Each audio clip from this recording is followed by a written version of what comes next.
Good afternoon, and thank you for coming to another of Daemen College's Distinguished Leaders Lecture Series events. We have with us today a truly remarkable and distinguished entrepreneur and businessman, Mr. John Catsimatidis, a leader who is the symbol of what our students and all of us can accomplish with the combination of hard work and good fortune. But now, as we head toward the graduation of our outstanding class of 2016, and continue Daemen's equally outstanding achievements as a college of national distinction, I am honored and privileged to introduce another distinguished leader who is helping to take us to even greater heights, our leader, the president of Daemen College, Dr. Gary Olson. Thank you, Bobby. Good afternoon, everyone. Thank you for joining us today to hear from a great friend of Daemen College and one of the nation's most distinguished entrepreneurs and business leaders, Mr. John Catsimatidis. Now, we're all very fortunate to have him give, 2 years ago, our commencement address. We originally invited him to Daemen because we couldn't think of anyone more appropriate to speak at our great college than someone who was the first time attending college in his family and then worked so hard and became such an unqualified success.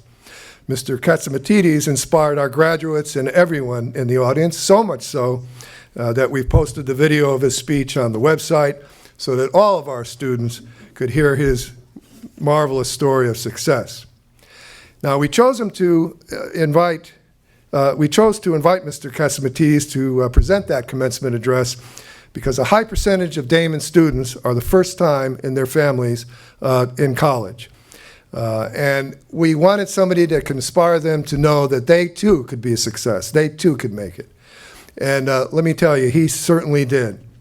And you know, it was also, for me, personal, because I was the first in my family to attend college. And so I wish I had heard him back then. It would have made things even easier for me. You know, I was thinking about this before coming here today. Think about how hard it must have been for him. He came to the U.S., he was very young. He had left the comfort of his home and country for an unknown land, a new nation, a new language, new laws, new traditions. And he had to figure out not only how to make a living, but how to raise himself up to become not only a success in his field, but in the community, in the state, really in the nation in many ways. And that's just what he did. Now, at that commencement ceremony 2 years ago, Mr. Catsimatidis was awarded an honorary Doctor of Humane Letters degree. So he's appearing here today as our next Distinguished Leaders lecturer. Dr. Catsimatidis was born on the Greek island of Nisseros, and at the age of 6 months, he came to the United States where his family settled into a small walk-up apartment in Harlem, New York. He attended Brooklyn Technical High School and went on to study engineering at NYU while working part-time in a supermarket owned by a close friend of the family. Now, before he turned 21 years old, John purchased and opened his first supermarket, and as they say, the rest is history. Mr. Catsimatidis acquired other supermarkets, an energy refining company, which just so happened to include 400 gas stations and convenience stores, major storage and distribution facilities in New York, and his holdings then further expanded into the area of commercial real estate and commercial aviation, all of which led to his current business enterprise that employs over 8,000 employees. His success in business is matched only by his family's history of philanthropy, supporting many important charitable causes, including the Kidney Foundation, the Juvenile Diabetes Foundation, the Alzheimer's Foundation, and the Boy Scouts. He's also played a role in both local and national politics, having sought the Republican nomination for mayor of New York City and serving on the transition team for the current governor of New York, Andrew Cuomo. And as if he didn't have anything else to do, John is a very successful radio talk show host of the Cats Roundtable on AM 970 in New York City. In short, this amazing native of Greece has taken the American dream to new heights. So ladies and gentlemen, help me give a warm Wildcat welcome to Mr. John Catsimatidis.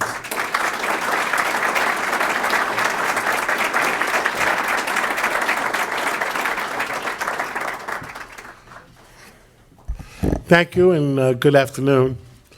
And thank you for turning out today. Where do I begin? You know, my family was an immigrant family, like probably a lot of you.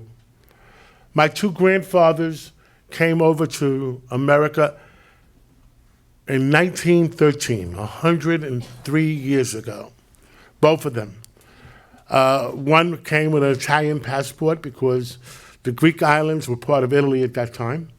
One came with a Turkish passport because Constantinople, where they were from, was part of the Ottoman Empire. They came to America to find the streets lined with gold. My father's brothers, two of them, came in the 1920s. And they left my father in the old country. Why? Somebody had to take care of the three sisters and their mother. He worked by himself on an island for running a lighthouse for 17 years to earn a few lira to feed the family. And a man always had a great deal of responsibility.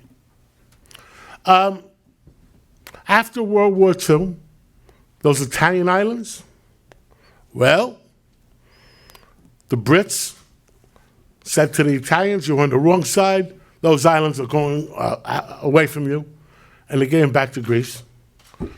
So I joke around with my friends, you know, my father was an Italian citizen, spoke Italian fluently, spoke Greek fluently. I became a member of the Columbus Club in New York. Why? Well, those islands were part of Italy till March 7th, 1948. I was born on September 7th. So I was conceived an Italian. I was born a Greek, but I was conceived an Italian. And I'm very proud to be both part Italian and part Greek. When you do a DNA test, and my wife was always out trying to do a DNA test, they give you Greek, Italian, Italian, Greek, and there's no separation. It's one. So as my Italian friend Alphonse D'Amato used to say, una faccia, una razza. And my father came over after he went back to his island, got married to my mom, had me, and I was 6 months old when I came to America. And my father only spoke Italian and Greek, didn't speak English. So he worked as a busboy in Luchow's and in Longchamp's, a big restaurant chain then. And on weekends would go to Long Island where there was Italian restaurants and he could work as a waiter to earn a few extra bucks. Because when he came to America, his two brothers had to sign on a dotted line. If you don't pay the rent, they had to pay the rent. There was no, there was no free anything at that time. And that's the way it should be. And, we should be more careful on how we let people in, that they don't become a burden on the American people. And I think President Obama is allowing 1 million people in a year on immigration, but 800,000 of them are from poor countries. And I believe in immigration. I'm an immigrant. But I think we should have better controls of who's coming in, and that the people coming in should not become a burden on the people, the American people, and all of us are working for a living. Why become a burden on us?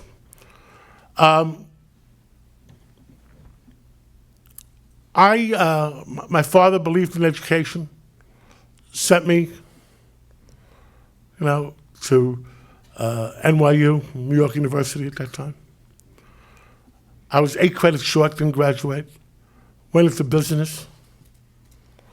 And I made a lot of money. I was making $600 a week, $700 a week. In 1970, it's a lot of money. But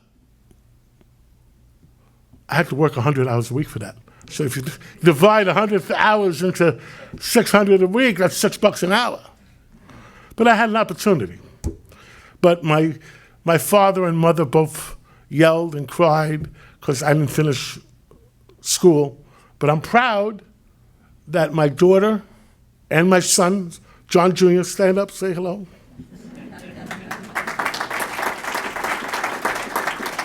Both finished the Stern Business School at NYU. And they're both working in our company, and they're both doing well. I started in the supermarket business, went into the real estate business, went into the airplane business. We owned a corporate jet company that eventually became NetJets. I started it with one airplane, one jet. We owned an airline called Capital Airlines. We bought United Refining in Warren, Pennsylvania, which supplies this area, in 1985. That's 31 years ago, a long time ago, in bankruptcy, paid the creditors 100 cents on a dollar. And you pay 100 cents on a dollar, you get to own the company. And we saved 5,000 jobs.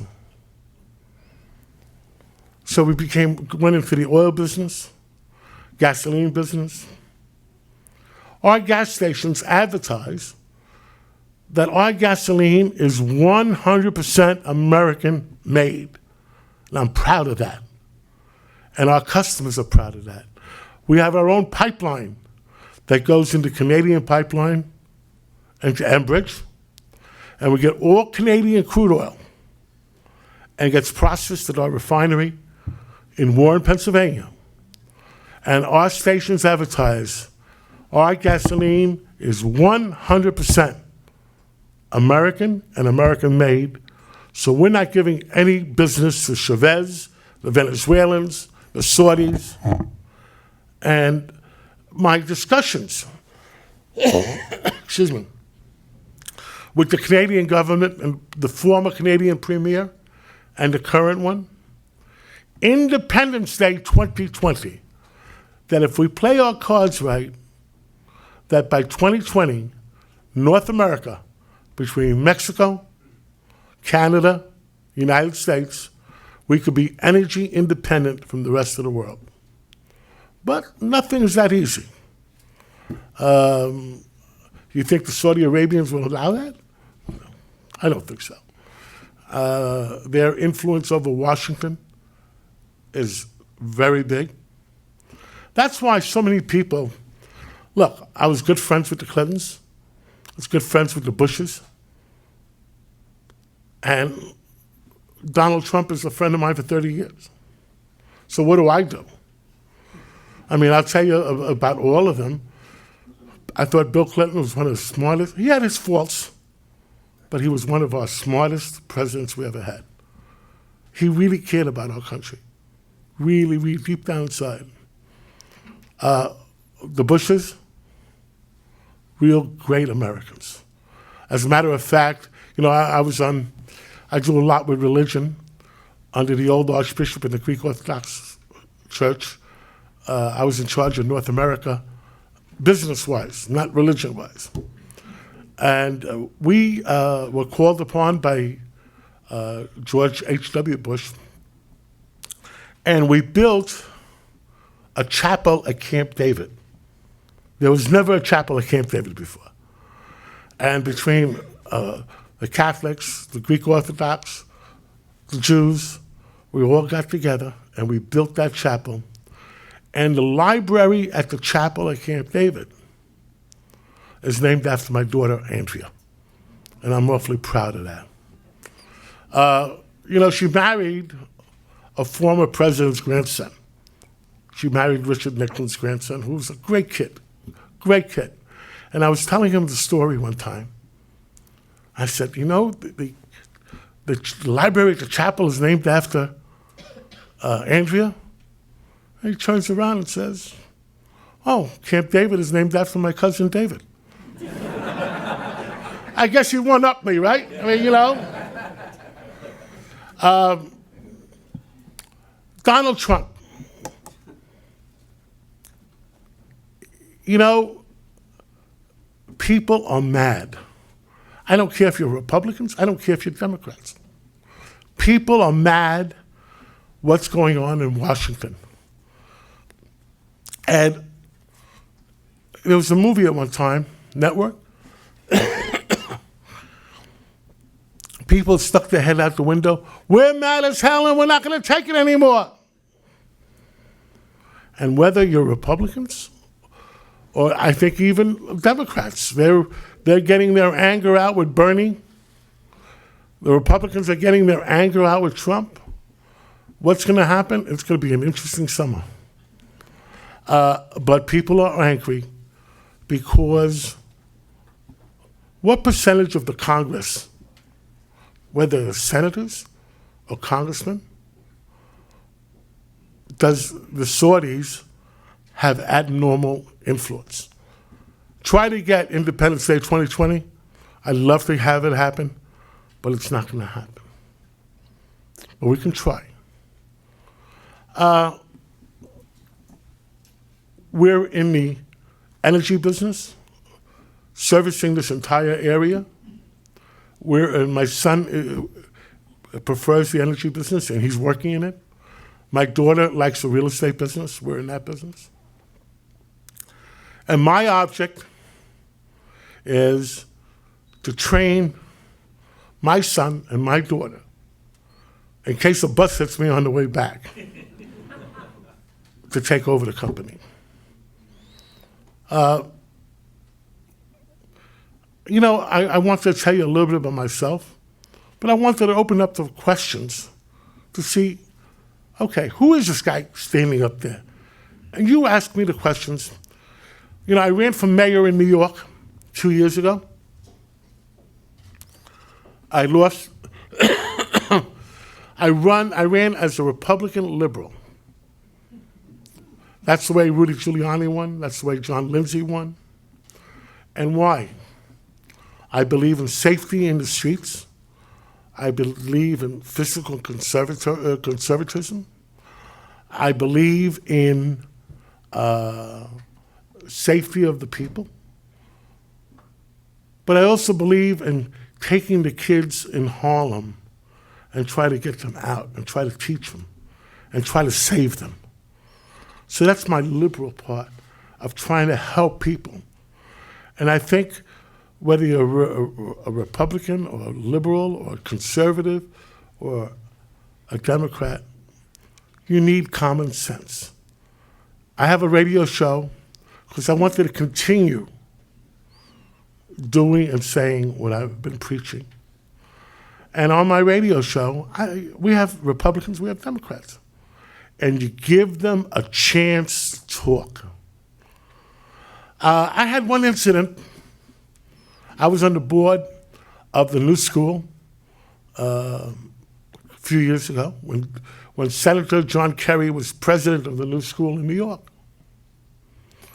And he invited Secretary Tom Ridge of Homeland Security to talk about his new book. And we were in an audience, maybe 200 students, and there was half a dozen students that wouldn't allow Secretary Tom Ridge to speak. And I got up and I said, guys, you're wrong. You're in a university for one reason, to learn. And you have to listen to both sides and then make your own decisions. But preventing a former secretary of our country from speaking is wrong.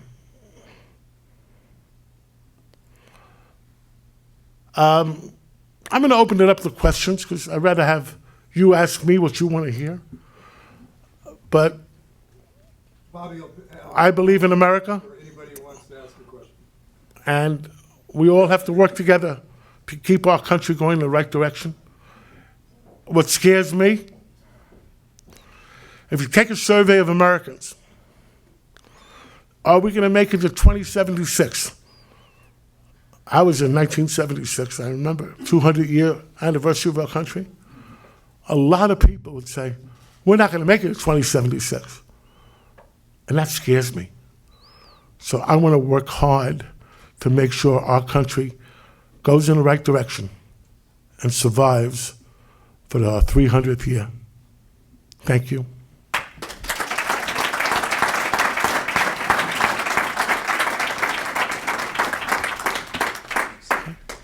Thanks. What was your biggest mistake, would you say, and what did you learn from that? Wow. First of all, if anybody ever tells you they didn't make any mistakes, they're lying. What was my biggest mistake? Wow. I got to think about that. But I made a lot of right moves. I'll tell you why. I got into the supermarket business. I had 10 stores by the age of 23, 24, making a lot of money. Then I took the excess cash flow and converted it into real estate because I found out if you just have the store without owning the real estate, you're in deep doo-doo. So that was a positive. I wanted to learn how to fly airplanes. I was a candidate for West Point. I really wanted to go to the Air Force Academy, but I ended up going to NYU. I always wanted to fly jets. By the age of 28, 29, I had my first jet, and I said to my pilot, this is expensive. I had Roy Disney's first plane. The tail number was N44RD, Roy Disney. You know what I did? 1977, Atlantic City opened up. They used to take the customers from New Jersey and Manhattan and Philadelphia by limousine. So I proposed to you have to be, you want to succeed? You got to be a little innovative. I talked to the casinos in Atlantic City. I said, look, you got customers in Massachusetts, Rhode Island, Connecticut. You can't bring them by limousine and take them home the same night. It doesn't work. We'll give you a deal. We'll fly them down. Cost you $2,000, $2,500 to fly them down in corporate jet. They feel like private jet down to Atlantic City and home the same night. They can tell all their friends about it. So if you spend $2,500 with us and the customer loses $10,000, that's a nice gross margin. And I succeeded in that. And we built it up to 48 airplanes. And we sold it to Santulli, and that's how NetJet started. And my pilot, who stayed with Santulli, when they sold that to Warren Buffett for $800 million, $50 million of that 800 was my pilot's. So he did well. Then we bought an airline. It was the 11th largest carrier in the country, Capital Airlines. And so on and so on. And we bought the oil company in bankruptcy in 1984, 85. And we paid the creditors 100 cents on the dollar. And that's how I get to own 100% of it. And that's one of my good things. I always paid my bills. A little late sometimes, but you pay them. One of my concerns, what happened with Donald Trump last week, my son pointed it out to me. Donald had a lot of, never paid his bonds 100 cents on the dollar. And he says, well, maybe we should get a discount on our treasuries. Boy, that would take the world markets into a spin if that ever happened. But I hope that answers your question. Thank you. Anybody else?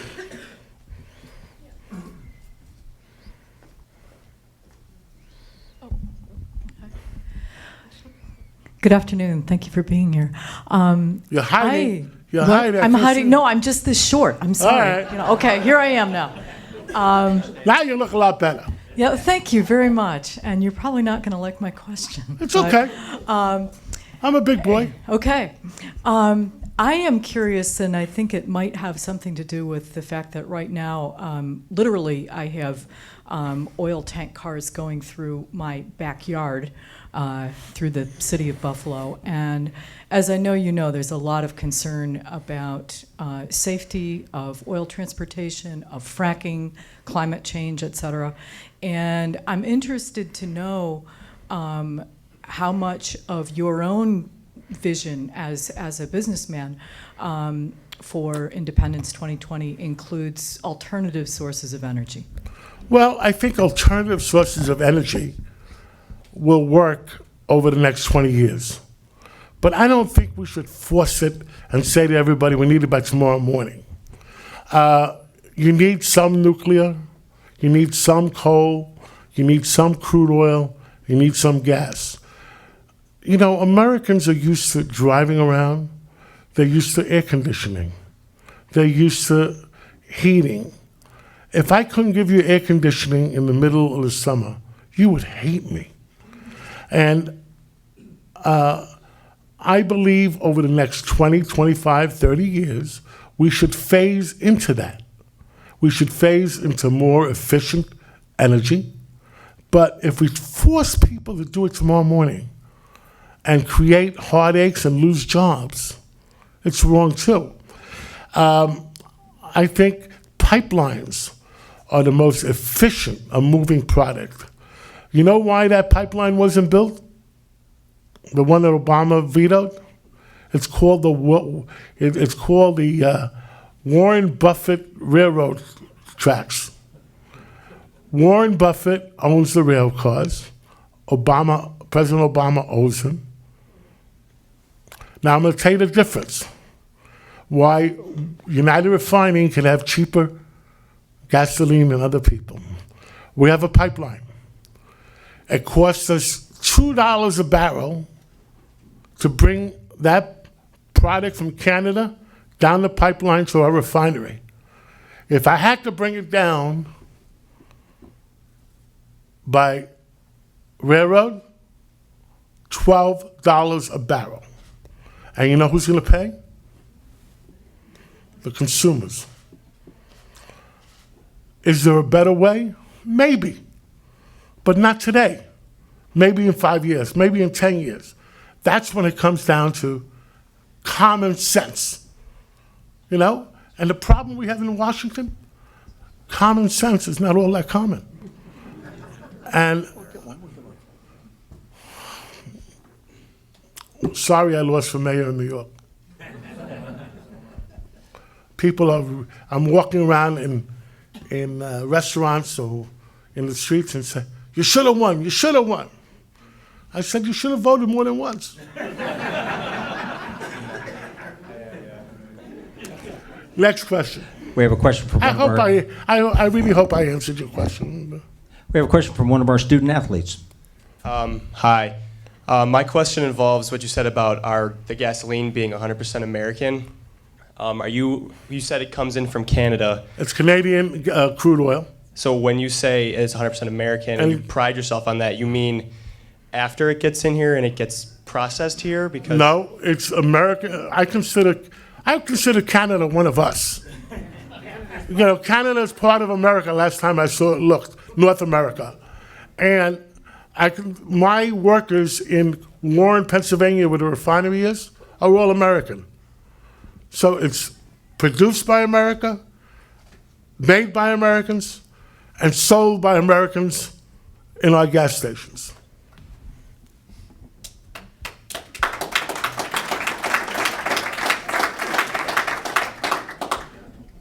What else? Question back here. My name is Lou, and I have a question for you about your personal spending habits. When you or your family buys like a car or furniture, clothes, do you always buy top shelf, or will you buy something in between? When I was advertising, when I was running for mayor, if you look at the internet on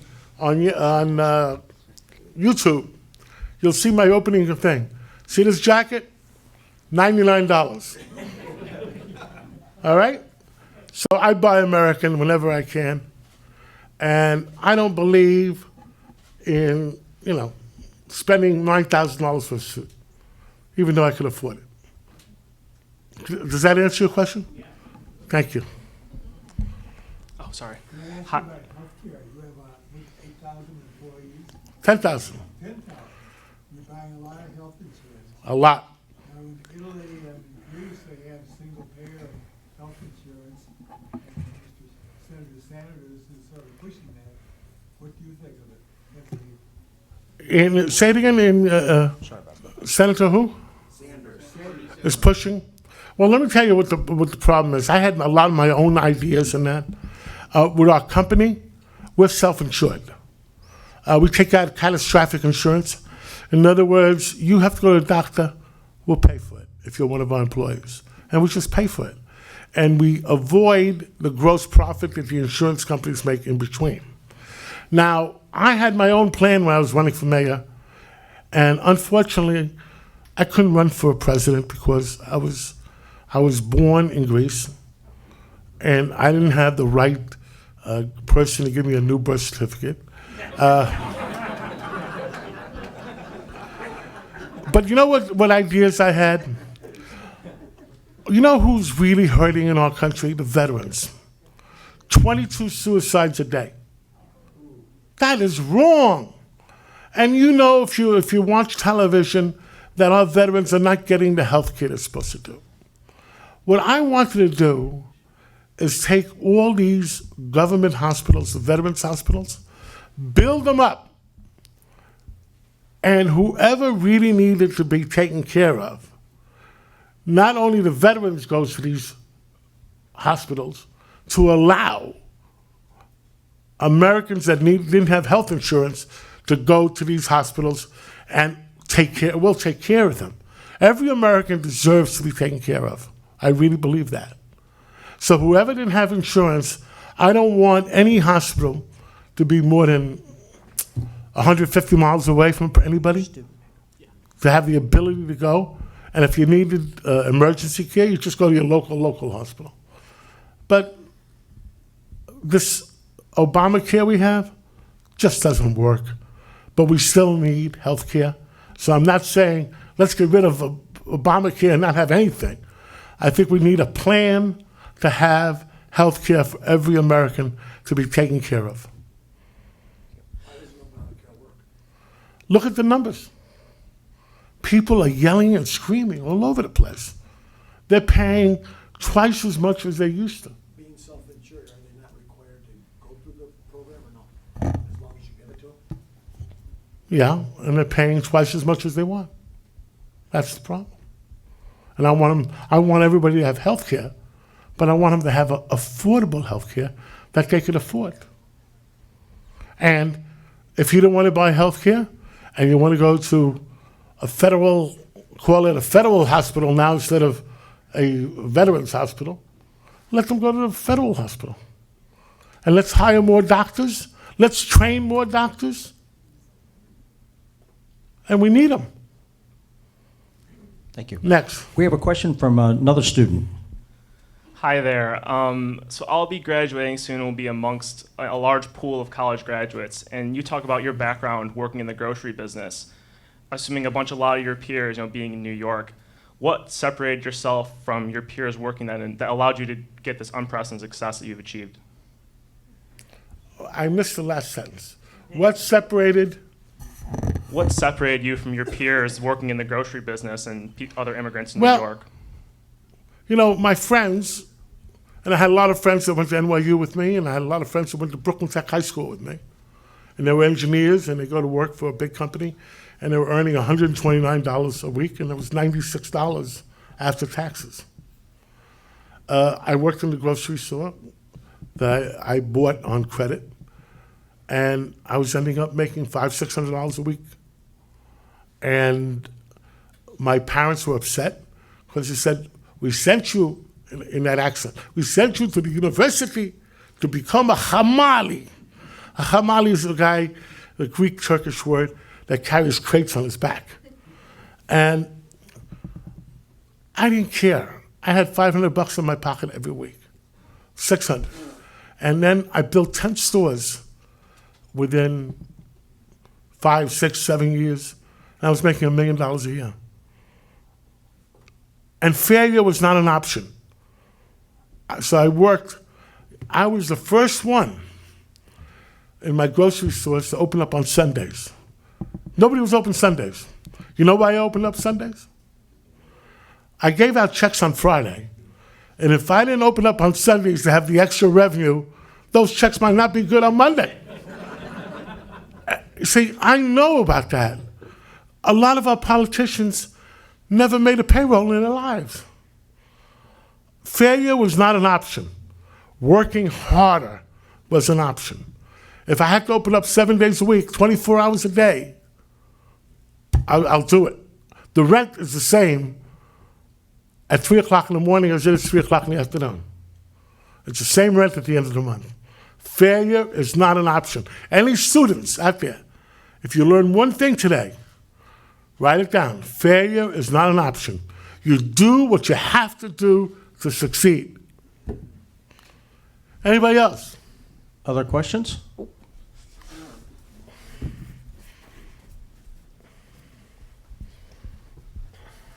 Hi, in addition to having Keystone XL built, what else do you think needs to happen for us to have achieved North American energy independence by 2020? Well, I think you have to be efficient moving the product around. There's several costs associated with oil. One, what's the cost of taking it out of the ground? Two, what's the cost of moving it from here to there? Three, what's the cost of processing? And Saudi Arabia was dedicated in the last year or so to put everybody in North America out of business that had a cost that was too high. And the oil minister just got fired. You know why? The first year Saudi Arabia did that, they had to sell $85 billion in assets just to break even for their economy. I think the king got tired of losing money. To break even, Saudi Arabia needs $80 a barrel. Russia needs $80 a barrel. Everybody needs $80 a barrel just to break even. Saudi Arabia sold last July, not the year before, $85 billion in assets just to cover their losses. Now, the king finally sat by and said, holy cow, I was worth $850 billion last year, now I'm only worth $750 billion. He says, this minister has to go. So what I think that means, a translation of that, I think oil prices will slowly rise again because that's what it costs them to live. Well, it costs them that to feed their population, to run the economy, because nobody really works in Saudi Arabia, and to pay off, you got to pay off ISIS, you got to pay off Al-Qaeda, to make all their payoffs for protection money. It actually happens. The United States protects them from the rest of the world. You think we get paid? That's what Donald Trump is saying. If we spent an extra $1 billion in our defense budget to protect Japan, Germany, Kuwait, Saudi Arabia, you know who's spending the money? The taxpayers in this room. What I said it originally when I was running for mayor, and Donald, you could certify to that. Donald copied it from me. I said, why don't we charge the Saudis $100 million a year? Why don't we charge the Germans $100 million a year? Why don't we charge Japan $100 million a year? We're protecting them. Nobody's giving me an answer. The establishment in Washington is nervous over that question. But look, why should our kids go into debt, $19 trillion? Bush spent $1 trillion, $2 trillion. Protecting who? The Saudis? Iraq? Iran? Who do you protect? Why is it a bill for them? For the kids? Charge them. Give them an IOU. You owe us $2 trillion in oil. All right? And what Donald is saying, enough is enough. America first. And I can believe in that. So, next. Yes. Would you consider running for mayor of New York City again? Well, I don't know what I want to run for. I'm good for one more race and something. Only if my kids are ready to run the company. I'm good for one more race. I don't want to run against any friends. So if there's an open race that I don't have to run against a friend, I'll do it one more time. And I'll do it to help either a city or state, whatever. And I really believe I want America to go in the right direction for our kids, and I want to make it to 2076. Yes? Who inspired you growing up? That's a good question. I had many mentors. What makes a difference, the kids that are out there, and I think the adults outnumber the kids today, it's very important that you have mentors, multiple mentors, where they put your arm around you and say, this is the way to do it.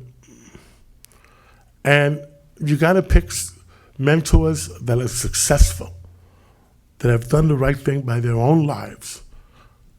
And I worked for the Police Athletic League in New York for 31 years. I grew up in Harlem.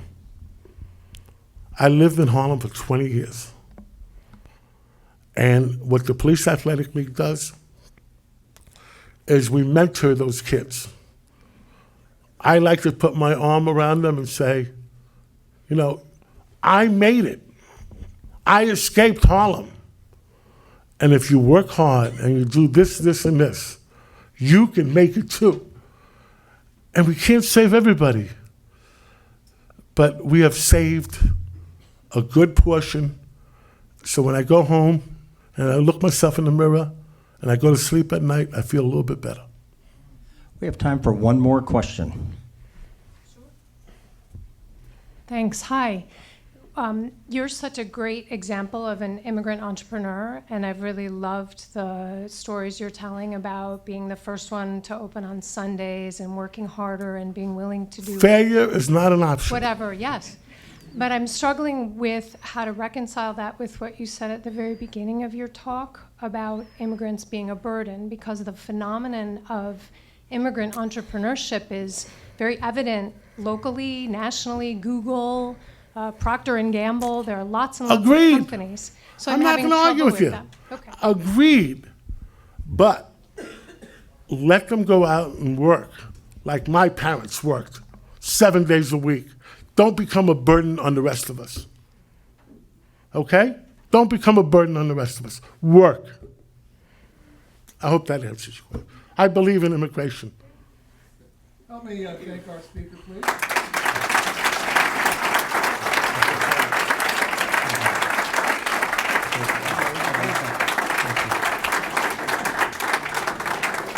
Just a small gift from Daemen College.